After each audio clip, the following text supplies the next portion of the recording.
Right now, as you're watching this, military analysts in 3 different countries are running the same calculation. How long before this becomes a full-scale war? Not if, how long? The Iran-US tension isn't new, but what's happening right now is different. The posturing has stopped, the back-channel communications have gone quiet, and the people who track these things for a living, the ones who've seen this pattern before, they're not sleeping well. Here's what nobody tells you about how wars actually start for ordinary people. It's not a dramatic announcement. It's not a single moment where everything changes. It's a Tuesday morning when you wake up and the ATM isn't working. The gas station has a line around the block. Your phone is blowing up with messages from people asking if you've heard. And by the time you understand what's happening, the window to prepare has already closed. That's the gap. The gap between when governments know and when you know.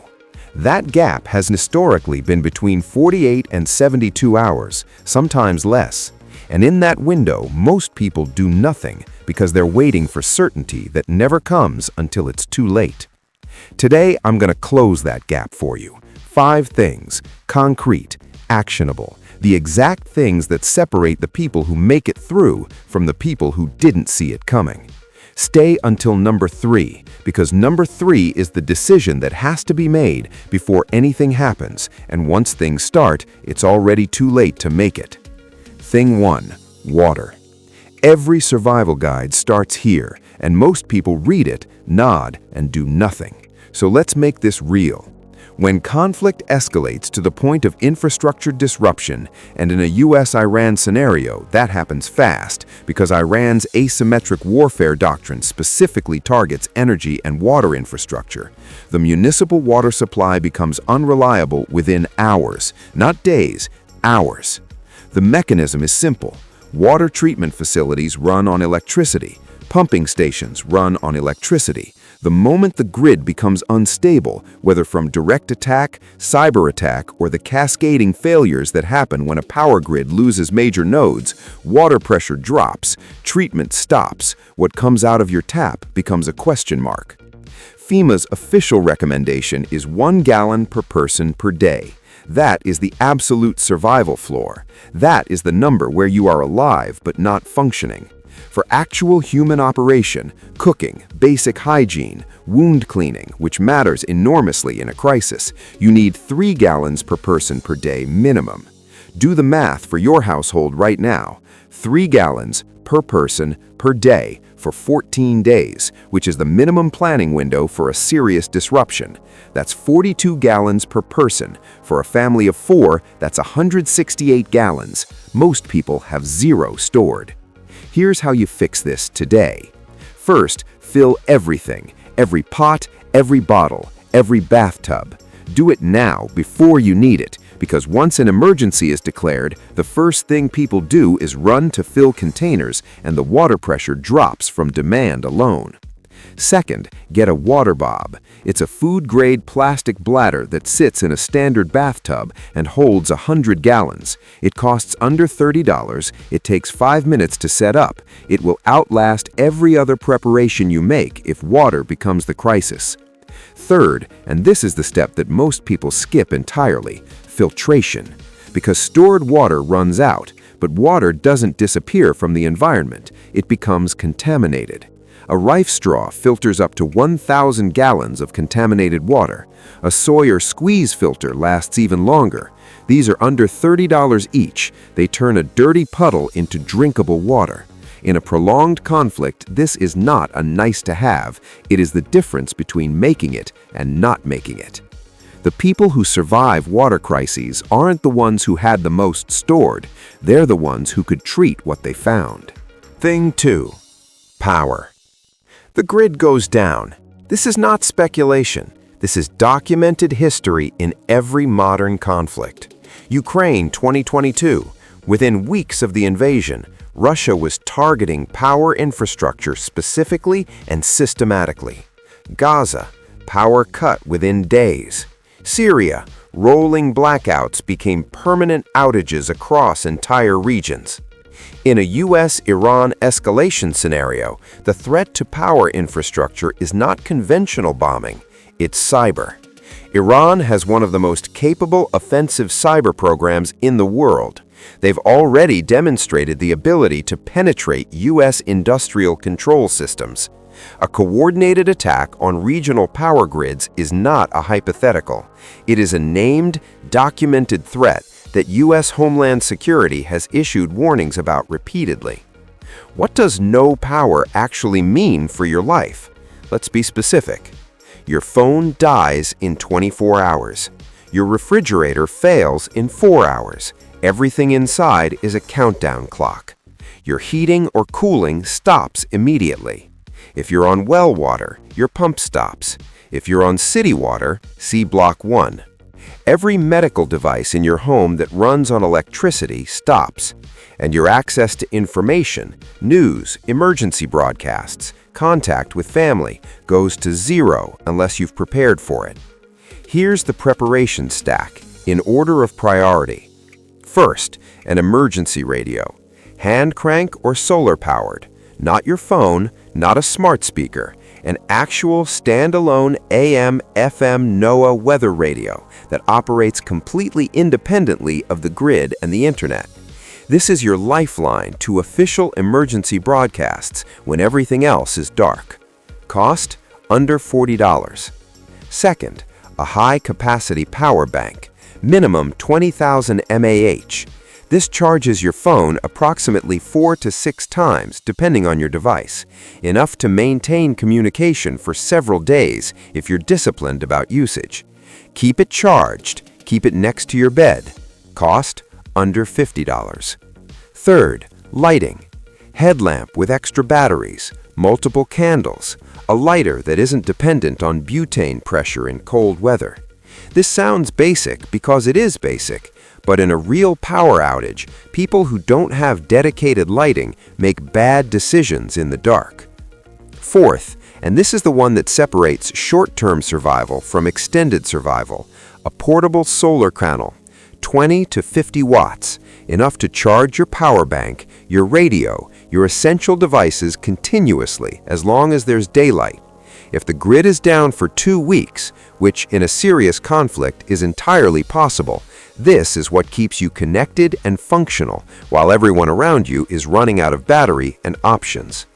The people who had power in a powerless environment didn't just survive better, they became resources for others. They had information, they had communication, they had light. In a crisis, that makes you valuable in ways that matter. Thing 3. Location. This is the one. This is the decision that determines everything else. And it has to be made before anything happens, because once it starts, the window closes so fast most people don't even see it. Here is the hard truth about cities in wartime. They are targets, not metaphorically, literally. Power infrastructure, communications hubs, transportation nodes, government buildings, military assets, all of these are located in or near major urban centers. When strikes begin, cities absorb the impact first and hardest. But that's not even the biggest problem with being in a city when war breaks out.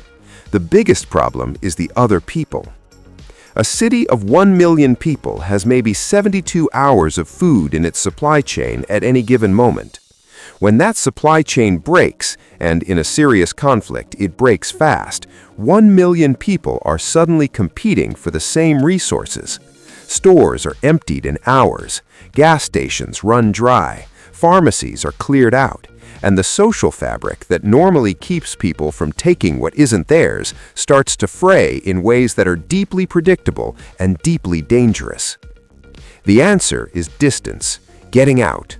But here's the part nobody talks about, the timing. In every documented mass evacuation event, and there are dozens of them on record, the roads become impassable within 4 to 6 hours of an emergency declaration. 4 to 6 hours, that's the window. After that, what was a 2-hour drive to somewhere safer becomes a 2-day ordeal with no fuel, no food, and increasing danger. The people who made it out of Kyiv in February 2022 were not the people who started packing when they heard the explosions. They were the people who left the night before, because they had a plan, because they had a trigger, a specific pre-decided condition that told them, this is the moment, go now. Not when it's confirmed, not when it's certain.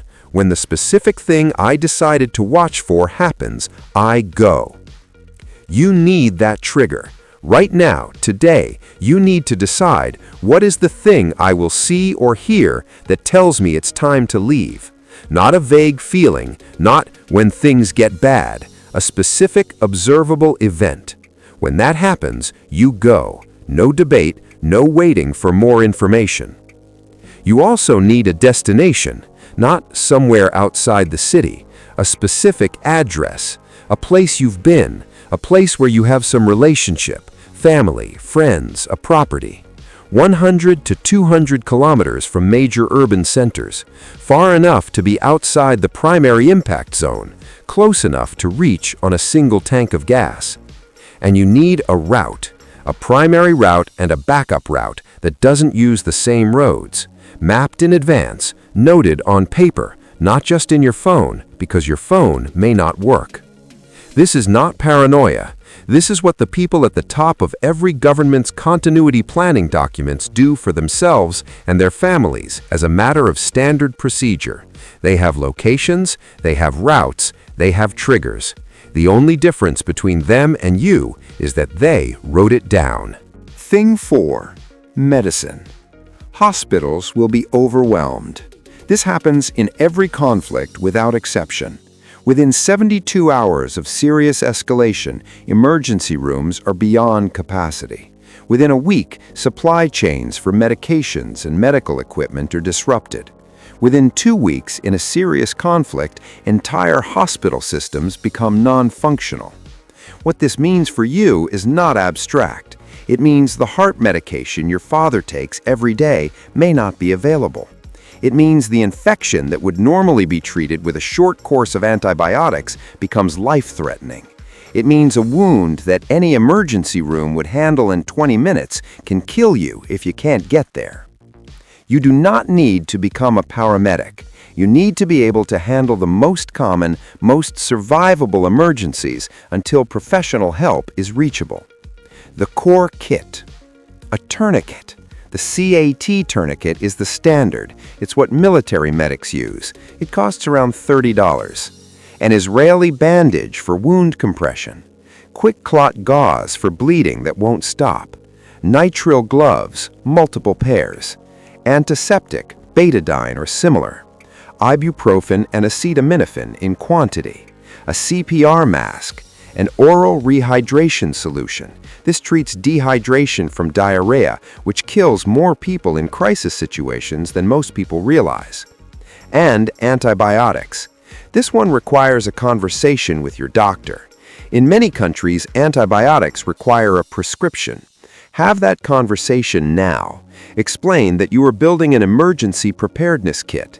Ask for a course of broad-spectrum antibiotics to have on hand. Many doctors will cooperate. The ones who won't, there are other options depending on your location and local regulations. Learn how to use what you have. The Wilderness Medicine Handbook is free online. The U.S. Army First Aid Manual is free online. Read the sections on bleeding control, wound management, and shock. It takes 2 hours. It could save a life. Thing 5. Information. In wartime, information becomes a weapon before the first shot is fired, and the casualty of that war is your ability to know what's actually happening.